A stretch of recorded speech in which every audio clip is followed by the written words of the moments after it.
जाना है, ये दुनिया मुसाफिर आना है। आया उसे जाना है, ये दुनिया मुसाफिर आना है। आया उसे जाना है, आया उसे जाना है, ये दुनिया मुसाफिर आना है। आया उसे जाना है, ये दुनिया मुसाफिर आना है।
तो द्वापर की अवधि पूरी हो चुकी है, द्वापर जा रहा है, मेरा आगमन होना है, मुझको आने दो। तो परीक्षित जी ने कहा तू मेरे नगर में ना आ, बाकी चाहे जहां जा। तो कलयुग ने हाथ जोड़ करके निवेदन किया, बताओ फिर हम जाएं कहाँ, कहाँ रह जा करके। तो परीक्षित जी कलयुग को रहने के स्थान बता रहे हैं, जरा ध्यान से सुनना, कलयुग कहाँ कहाँ रहता है। पहला स्थान बताया द्योतम, जहां पर जुआ खेला जाता है, जहां पर जुआ होता है तो वहां निवास करो। दूसरा स्थान बताया पानम, जहां मदिरा का सेवन होता है तो वहां निवास करो। तीसरा स्थान बताया जहां पर वैश्याएं नृत्य करती हो वहां निवास करो। चौथा स्थान बताया जहां पर मांस इत्यादि का भक्षण होता हो, तामसिक भोजन होता है, वहां पर निवास करो। 4 स्थान महाराज परीक्षित जी ने कलयुग को रहने के बताए। तो कलयुग ने हाथ जोड़ लिए, राजन आपने जितने स्थान बताए हैं सब गंदे बताए, ये तो सब गंदे हैं, कोई एक अच्छा स्थान बता दो। तो परीक्षित जी ने कहा फिर तू मांग ले, क्या चाहता है। और जो ही कलयुग को मौका मिला मांगने का, तो कलयुग बड़ा बुद्धिमान है। कलयुग ने मन में विचार किया ये धर्मात्मा राजा है, तो सबसे पहले इसी की बुद्धि भ्रष्ट करो। जब राजा भ्रष्ट हो जाएगा तो प्रजा स्वयं भ्रष्ट हो जाएगी। यही परीक्षित जी ने कहा वरदान मांगो, तो कलयुग ने कहा राजन जहां पर सोना हो हमको वहां निवास दे दो। परीक्षित जी को ये ध्यान नहीं रहा कि सोना मुकुट हम अपने सर पर लगाए हैं। परीक्षित जी ने तथास्तु कह दिया, जाओ जहां सोना है तुम वहां निवास करो। बस इसी जगह पर परीक्षित जी से गलती हो गई, और एक छोटी गलती ने परीक्षित जी के जीवन में तूफान मचा दिया। एक छोटी सी गलती, जी कलयुग से कहा जहां पर सोना है वहां निवास करो, तो कलयुग ने सबसे पहले परीक्षित जी पर ही अधिकार कर लिया, मुकुट पर विद्यमान हो गया। अच्छा, सोना 2 प्रकार के होते हैं, एक आभूषण वाला सोना पहनने वाला, और एक नींद वाला सोना, दोनों है। रामचरितमानस में 2 लोगों को सोना मिला, 3 लोगों को। एक रावण को सोना मिला, रावण को सोना कौन सा मिला, सोने की लंका मिल गई, ये भी तो सोने की लंका है। दूसरा कुंभकर्ण को सोना मिला, कुंभकर्ण को कौन सा सोना मिला, हाँ जी नींद वाला सोना मिला। तीसरा, सीता जी को भी सोना मिला और सीता जी को सोने का मृग मिल गया। ठीक है, सोना तीनों हैं। और हमारे गुरुदेव कहा करते थे जिसके जीवन में नींद और भूख ये दो चीजें बहुत ज्यादा आए तो समझ लेना उसका जीवन अंधकारमय है, वो जीवन में कुछ नहीं कर सकता है। सो लेकिन ऐसा न सो जो दोपहर के 12 बज जाए, घर वाले चिल्लाते चिल्लाते परेशान हो जाए। आजकल बीमारी होने का मुख्य एक ही कारण है क्योंकि हम 9 बजे सुबह सो करके उठते हैं, 10 बजे। जरा आज के 40 साल 50 साल पहले चले जाओ, इतनी बीमारी आती थी? नहीं आती थी। हम लोगों का आहार विहार बदल गया, रहन सहन बदल गया। रात के 12 बजे तक सास बहुरिया टीवी का रिमोट कंट्रोल दबा रही है, सास को दूसरा सीरियल पसंद, बहुरिया दूसरा पसंद है। रात भर टीवी के चैनल बदले जाएंगे। सुबह 10 बजे सासू जी उठी, बहुरिया 11 बजे उठ करके आए। हम तो कहा करते हैं सबसे बीमार होने का मुख्य एक ही कारण है देर तक सोना। वैसे हमारे टीम वाले बहुत जल्दी उठ जाते हैं। जब हम 9 बजे तैयार होकर के आते हैं तब सबकी रजाई खींचते हैं, भैया उठो। सोने में ये लोग भी गोल्ड मेडल जीते हुए हैं, हार नहीं मानेंगे। वर्माती मशीन में घुस जाओ। हाँ। बोल गोविंद भगवान की। मैं कहा करता हूं कि पाकर नर तन चोला बनो नाम गेरोर। पाकर नर तन चोला बनो नाम गेरोर। अब आम कहाँ से खाओगे जब बोया पेड़ बबूर। कहाँ से खाओगे बोया पेड़ बबूर। तन चोला बनो नाम गेरोर। पाकर नर तन चोला बनो नाम गेरोर। आम कहाँ से खाओगे बोया पेड़ बबूर।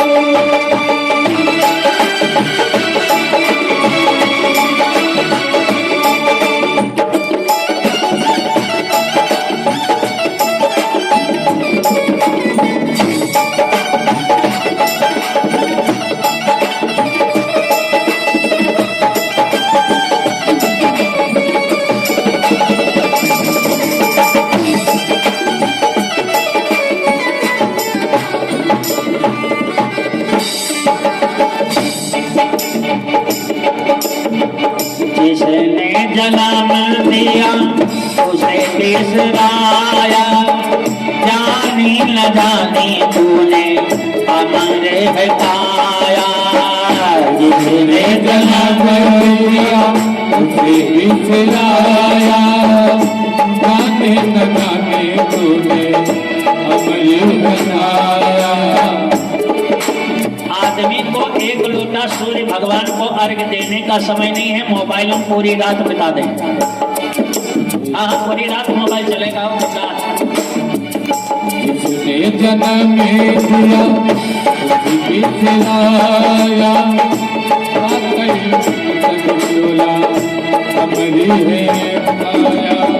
जिसने जन्म दिया उसे बिसराया। जानी न जानी तूने हमारे हटाया। जिसने जन्म दिया उसे बिसराया। जाने न जाने तूने हमारे हटाया।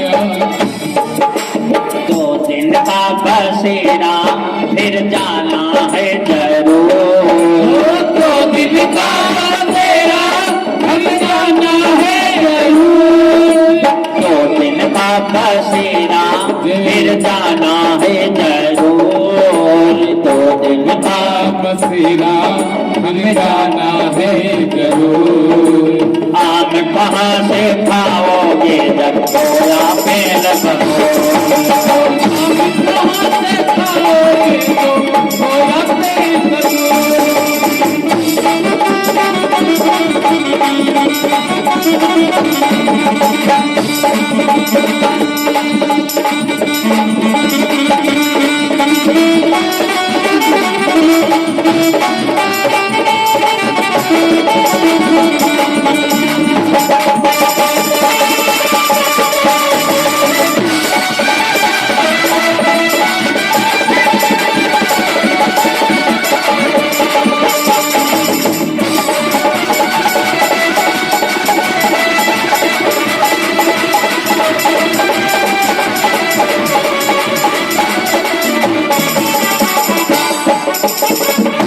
गोविंद भगवान की। यही परीक्षित जी ने स्वर्ण मुकुट अपने सर पर लगाया तो ये परिणाम हुआ, कलयुग ने अधिकार कर लिया। दूसरा दिन आया, फिर शिकार खेलने गए, और जब फिर शिकार खेलने गए तो पूरा दिन जंगल में भ्रमण करते रहे लेकिन कोई शिकार नहीं मिला। प्यास लग गई, और जब प्यास लगी तो एक सरोवर के पास पहुंचे, तालाब के किनारे समीक ऋषि के आश्रम पर। समीक ऋषि समाधि लगाए बैठे भगवान का चिंतन कर रहे थे, ध्यान कर रहे थे। परीक्षित जी को प्यास लगी तो परीक्षित जी समीक ऋषि की कोठी पर पहुंचे, समीक ऋषि से जल मांगा। बाबा, मेरे बहुत तेज प्यास लगी है, थोड़ा सा जल दे दो। लेकिन समीक ऋषि की तो समाधि लगी है, कौन आया कौन गया क्या पता, कोई उत्तर नहीं मिला। 2 मिनट परीक्षित जी खड़े रहे, फिर जल मांगा। बाबा, मेरे बहुत तेज प्यास लगी है, थोड़ा सा जल दे दो। फिर कोई उत्तर नहीं मिला। तीसरी बार परीक्षित जी ने फिर जल मांगा, और जब तीसरी बार भी परीक्षित जी के जल मांगने के बाद जल नहीं मिला तो परीक्षित जी को क्रोध आ गया। अच्छा, क्रोध क्या करता है? क्रोध सबसे पहले बुद्धि को नष्ट करता है, सोचने की शक्ति समाप्त हो जाती है। इसीलिए कहा जाता है जब जीवन में क्रोध आ जाए तो मौन हो जाओ, डांटो मत किसी को, मारो मत। क्रोध में कभी कोई भी निर्णय नहीं करना चाहिए, मौन हो जाओ। क्योंकि क्रोध सबसे पहले बुद्धि को ही नष्ट करता है। जे ही महाराज परीक्षित जी को क्रोध आया, परीक्षित जी ने मन में विचार किया, बड़ा आडंबरी बाबा है, बड़ा ढोंगी बाबा है, मैं बार बार जल मांग रहा हूं लेकिन ये जल भी नहीं दे सकता है। क्रोध आ गया, तब तक दृष्टि पड़ी मरे हुए तक्षक पर। बाण से तक्षक को उठाया और महाराज परीक्षित जी ने समीक ऋषि के गले में तक्षक डाल दिया। संत का अपमान हो गया। भगवान क्या कहते हैं? अच्छा, भगवान ये कहते हैं कि तुम मेरा अपमान कर लो, मुझसे बर्दाश्त है, लेकिन मैं अपने भक्त का अपमान बर्दाश्त नहीं कर सकता। कि जो अपराध भगत कार ताराई, जो अपराध भगत कार तारे,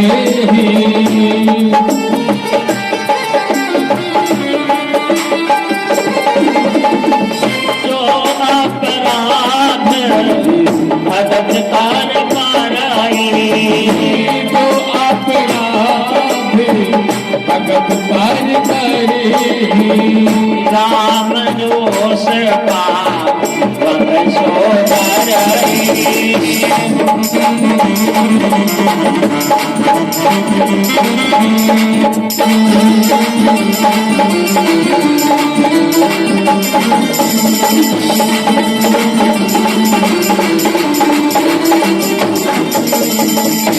जो भगवान के भक्त का अपमान करता है तो भगवान के क्रोध रूपी अग्नि में जल करके नष्ट हो जाता है। संत का अपमान कर दिया, मरा हुआ तक्षक गले में डाल दिया, परीक्षित जी अपने घर पहुंचे। इधर समीक ऋषि का पुत्र गंडकी नदी में अपने छोटे छोटे बच्चों के साथ में जल क्रीड़ा कर रहा था। तब तक कुछ बच्चे पहुंचे जा करके और उसने समीक ऋषि के पुत्र से बताया, भैया तुम यहाँ पर जल क्रीड़ा कर रहे हो, पता नहीं किसी ने तुम्हारे पिता के गले में मरा हुआ तक्षक डाल दिया, अपमान कर दिया। तो समीक ऋषि का पुत्र जब आया और उसने अपने पिता के गले में मरा हुआ तक्षक देखा तो पुत्र को क्रोध आ गया। हाथ में जल लिया, जल को अभिमंत्रित करके श्राप दे दिया, जाओ जिसने भी मेरे पिता का अपमान किया है मैं उसको श्राप देता हूँ, आज के सप्तम दिवस यही तक्षक जीवित हो जाएगा, काट लेगा, उसकी मृत्यु हो जाएगी। श्राप देने के बाद भी क्रोध शांत नहीं हुआ। बोले मुक्त कंठो रुरोध, बच्चा रोने लगा श्राप देने के बाद। और जी ही श्राप देने के बाद बच्चे ने रोना प्रारंभ किया तो समीक ऋषि के नेत्र खुल गए। लाला क्या हुआ, क्यों रो रहे हो? तो समीक ऋषि के पुत्र ने कहा, पिताजी आपके गले में किसी ने मरा हुआ तक्षक डाल दिया था, मैंने उसको श्राप दिया है, यही तक्षक जीवित हो जाएगा, आज के सप्तम दिवस को काट लेगा, वो मर जाएगा। अच्छा, तो समीक ऋषि ने ध्यान दे करके देखा और जब समीक ऋषि ने ध्यान दे करके देखा तो महाराज परीक्षित जी का चेहरा सामने आ गया। अब समीक ऋषि जी चौंक पड़े, बेटा तुमने बहुत बड़ा अनर्थ कर डाला, ऐसा धर्मात्मा राजा भारतवर्ष की भूमि को अब दोबारा नहीं प्राप्त होगा। तुमने बिना सोचे समझे श्राप दे दिया। जाओ जा करके परीक्षित जी से बता दो कि मैंने तुमको मौका दिया है 7 दिन का, अगर 7 दिन में बचने का कोई उपाय करना चाहते हो तो कर लो। समीक ऋषि का पुत्र महाराज परीक्षित जी के पास पहुंचा। परीक्षित जी ने कोटसो प्रचार पूजन किया, हाथ जोड़ करके निवेदन किया, बताओ ऋषि पुत्र मैं क्या सेवा करूं? तो समीक ऋषि के पुत्र ने कहा, राजन मुझसे बहुत बड़ा अपराध हो गया, मैंने अज्ञानता में आकर के आपको श्राप दे दिया है कि आज के 7वें दिन तक्षक काट लेगा, तुम्हारी मृत्यु हो जाएगी, मरने से उपाय कोई कर बचना चाहते हो तो कोई उपाय कर लो, 7 दिन का समय है। अच्छा बताओ, जिसको ये पता चल जाए हम 7 दिन के बाद मर जाएंगे, उसको टीवी का कोई सीरियल अच्छा लगेगा? बोलो, अच्छा लगेगा? हाँ ना में कुछ तो उत्तर दो, ऐसे जैसे गमला में पेड़ लगा दिए गए हों। अच्छा लगेगा? खाना अच्छा लगेगा? पीना अच्छा लगेगा? 7 दिन तक खाली एक ही सीने सामने नाचेगी, हे भगवान यमराज। 7 दिन तक केवल यमराज ही नजर आएंगे और कुछ नहीं नजर आएगा। महाराज परीक्षित जी को श्राप मिला 7 दिन का, ठीक है ना? 7 दिन का तो मिला। तो बात महाराज परीक्षित जी के मरने की नहीं है, जितना संसार है सभी को 7 दिन में पैदा होना है, 7 दिन में ही मरना है। एक सप्ताह में दिन कितने होते हैं? हाँ जी, कितने होते हैं? धन्य है बसंत प्रभु, तो बोलो ना। 7 दिन होते हैं। तो भाई रविवार से शनिवार जोड़ो, 7 तो पड़ा है, तो 7 दिन में ही सभी को पैदा होना है, 7 दिन में ही मरना है। 8वां दिन आएगा? नहीं आएगा। तो बात परीक्षित जी के मरने की नहीं है, जितना संसार है सभी को 7 दिन में ही पैदा होना है, 7 दिन में ही मरना है। श्राप मिल गया। तो परीक्षित जी ने मन में विचार किया, कहाँ चला जाए? बड़े बड़े संतों से पूछा, मनीषियों से पूछा, विद्वानों से पूछा, भैया क्या मृत्यु से बचा जा सकता है? अच्छा, ये तो सब जानते हैं कि हमको मरना है, सबको मालूम है मरना है, ये सब जानते हैं मरना है। अच्छा, अगर ये जानते हो कि मरना है तो बताओ कल कितने लोग मरना चाहते हो? हाथ उठाओ, पान डालो। कल कितने लोग मरना चाहते हो? ये सब जानते हैं मरना है, लेकिन मरना कोई भी नहीं चाहता। यही तो बेटा मना है कि जो सत्य है उसको हम स्वीकार नहीं करना चाहते हैं, और जो सत्य नहीं है उसके पीछे हम 24 घंटे पड़े हैं। मृत्यु ही संसार की सत्यता है। किसी ने लिखा है कि मृत्यु का समय जो निश्चित है और वो उसी समय पर आएगी, और मृत्यु जिस समय आ जाएगी तो वो घड़ी न टाली जाएगी।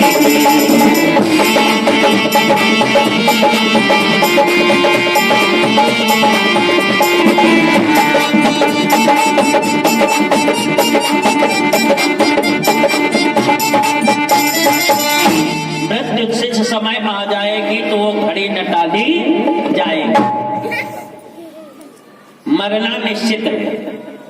तो परीक्षित जी ने बड़े बड़े संतों से पूछा, विद्वानों से पूछा कहाँ जाया जाए, तो बोले मृत्यु से तो नहीं बचा जा सकता है, लेकिन हाँ किसी गुरु की शरण में जाओ, हो सकता है कल्याण हो जाए गुरु की शरण में जाने से। तो परीक्षित जी अपना पूरा कुटुंब लेकर के चले गुरु की शरण में। अच्छा, कितने लोग बैठे हो पंडाल में जिन्होंने गुरु बनाया है जीवन में? हाथ उठा जरा। 1 2 3 4। इधर क्या तो हम खुदा सबके गुरु हैं। चलिए कोई बात नहीं, अगर गुरु नहीं बनाया है तो अच्छी बात है, और अगर नहीं बनाया है तो हमारे कान्हा जी को गुरु बना लीजिए, क्योंकि भागवत जी में लिखा है वसुदेव सुतम देवम कंस चारूर मर्दनम देवकी परमानंदम कृष्णम वंदे जगत गुरुम। ये तीनों लोगों के गुरु हैं। गुरु के बगैर कल्याण नहीं हो सकता है। आइए एक लाइन जरा गुनगुना लें गुरु वंदना की, सभी लोग प्रयास के साथ में कि गुरु जी मेरी लागी लगन मत तोड़ना, मेरी लागी लगन मत तोड़ना, गुरु जी मेरी लागी लगन मत तोड़ना।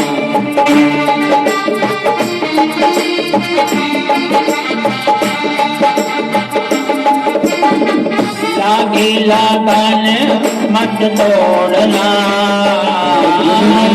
लागी लगन मत तोड़ना, लागी लगन मत तोड़ना, लागी लगन मत तोड़ना, गुरु जी मेरी लागी लगन मत तोड़ना।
मेरा से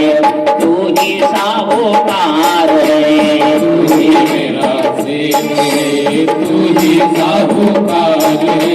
तू ही मेरा सेठ है, तू ही साहूकार है। तू ही मेरा सेठ है, तू ही साहूकार है। ब्याज पे ब्याज मत जोड़ना, ब्याज पे ब्याज मत जोड़ना। ब्याज पे ब्याज मत जोड़ना, ब्याज पे ब्याज मत जोड़ना। जी मेरी लागी लगन मत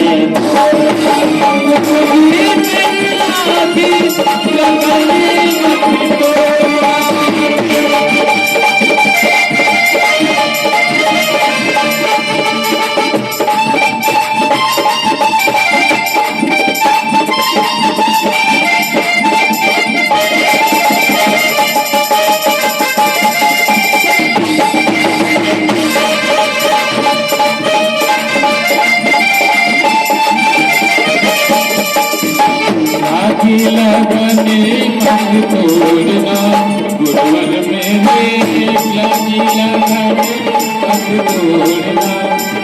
मेरे राखी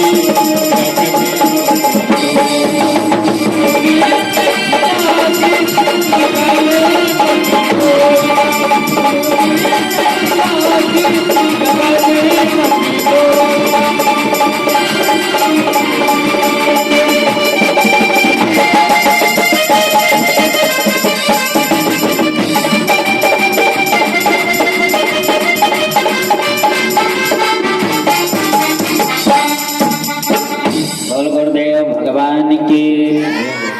जीवन में गुरु की परम आवश्यकता है। गुरु के बारे में कहा गया है, अज्ञान तिमिरांधस्य ज्ञानांजन शलाकया चक्षुरुन्मीलितम् येन तस्मै श्री गुरुवे नमः। इस अंधकार रूपी संसार से अगर बचना है, परमात्मा की प्राप्ति करनी है, तो गुरु रूपी टार्च का सहारा लेना पड़ेगा।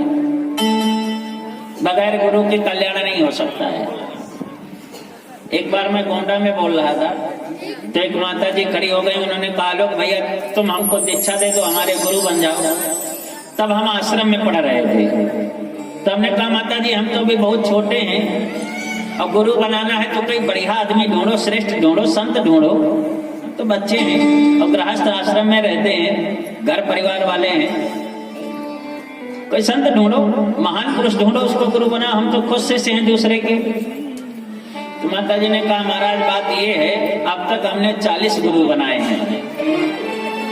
तो हमने कहा, माता जी पूरा सैकड़ा पूरा करना है क्या? गोल्ड मेडल लेना है गुरु बना करके? तो बोले नहीं महाराज, बात ये है, मैं जिसको गुरु बनाती हूँ 3 महीने के बाद बेचारा मर जाता है। तो हमने कहा, 41वां नंबर हमारा है। हमने हाथ जोड़े, हम कहा, माता जी जब मरना होगा तब हम तुमको शिष्य बना लेंगे, लेकिन अभी कथा कह लेने दो। तो गुरु जीवन में परम आवश्यक है बनाना। श्री महाराज परीक्षित जी भी पहुंचे, जाकर के शुभ ताल पर बड़े बड़े संत महात्मा योगी तपस्वी विद्यमान हैं, और उन्हीं के मध्य में श्री सुखदेव भगवान का आगमन हो गया। बोल सुखदेव भगवान के। बड़े बड़े संत महात्मा योगी तपस्वी खड़े होकर के जय जयकार करने लगे। देवता लोग पुष्पों की वर्षा करने लगे। तो महाराज परीक्षित जी ने प्रश्न कर दिया, गुरुदेव बड़े बड़े संतों ने कहा, ये सुखदेव भगवान है, 15 वर्ष की अवस्था, बड़े सुंदर हैं, पूरा शरीर मानव का है, लेकिन जो नासिका है ये तोते की है, इसीलिए इनका नाम सुखदेव रखा गया। परम वैरागी हैं, परम भगवान के भक्त हैं। कोई बंधन नहीं है, न शिखा का बंधन है, न सूत्र का बंधन है, न यज्ञोपवीत का बंधन है, न वस्त्रों का बंधन है, न परिवार का बंधन है। परम वैरागी, परम संत, भगवान के अनन्य भक्त श्री सुखदेव भगवान का आगमन हुआ। तो बड़े बड़े संतों ने कहा, आप परीक्षित जी से इनकी शरण में चले जाओ, यही कल्याण कर सकते हैं। और सुखदेव जी की विशेषता है, सुखदेव जी एक समय तक उतनी देर तक ही रुकते हैं जितना गौदूहन पाल में समय लगता है, जितना गाय लगाने में समय लगता है इतनी देर तक ही सुखदेव जी एक जगह पर रुकते हैं। तो बड़े बड़े संतों ने परीक्षित जी से कहा, राजन इसके पहले ये चले जाएं, आप अपनी समस्या रख दो। तो श्री महाराज परीक्षित जी ने सुखदेव जी को प्रणाम किया और प्रथम प्रश्न परीक्षित जी ने सुखदेव जी से किया, गुरुदेव बताओ मरने वाले व्यक्ति को क्या करना चाहिए? मुझको श्राप मिला है कि 7 दिन के बाद मेरी मृत्यु होगी, लेकिन परीक्षित जी ने अपने लिए प्रश्न नहीं किया। अपने लिए अगर प्रश्न किया होता तो ये कहते, बताओ गुरुदेव मैं 7 दिन के अंदर मरने वाला हूं, मैं क्या करूं? लेकिन परीक्षित जी ने सारे विश्व के लिए प्रश्न किया, गुरुदेव बताओ मरने वाले व्यक्ति को क्या करना चाहिए? मरना तो सबको है। जो ही प्रश्न किया तो सुखदेव जी ने कहा, मरने वाले व्यक्ति को भगवान की शरण जानी चाहिए, शरण में आना चाहिए। तो परीक्षित जी ने प्रश्न किया, गुरुदेव ये भगवान कौन है? कौन है भगवान? कहाँ रहते हैं? कब आते हैं? कैसे मिलते हैं? किसको मारते हैं? किसको तारते हैं? कब कृपा करते हैं? अनेकों अनेक प्रश्न महाराज परीक्षित जी ने प्रश्न कर दिए। भगवान कौन है, कहाँ रहते हैं, क्या करते हैं, कब आते हैं, कब जाते हैं, किसको मारते हैं, किसको तारते हैं? गुरुदेव कृपा करके भगवान के बारे में आप हमको बताओ। तब महाराज श्री सुखदेव जी कथा में प्रवेश करते हैं। सबसे पहले भगवान के सृष्टि वर्णन की कथा कहते हैं, फिर भगवान के 24 अवतारों की कथा कहते हैं और फिर शिव चरित्र में प्रवेश करते हैं। तो ये सारी कथाएं आप रात्रि कालीन की वेला में आप लोग सुनेंगे। रात्रि में भगवान भोलेनाथ का विवाह बड़ी धूमधाम के साथ में संपन्न होगा। भागवत कथा में प्रथम मौका है कन्यादान करने का आप लोगों के पास। शिव जी का विवाह होगा, कन्यादान होगा, तो आप लोग कन्यादान करने के लिए जरूर उपस्थित हो पंडाल में। रात्रि में 7 बजे से 10 बजे तक धर्म मंच चलेगा। तो आज की बड़ी पावन कथा है शिव विवाह की। आइए सभी लोग 2 बार भगवान का पावन नाम बोले, मीठी मीठी तालियों को बजाते हुए बड़ी मस्ती के साथ में गाएं और शेष सेवा दूसरे सत्र में की जाएगी। बोल वृंदावन बिहारी लाल के, भागवत भगवान के। और सभी लोग मीठी मीठी तालियों को बजाते हुए गाएं और कहना है कि हम बरसाने वाले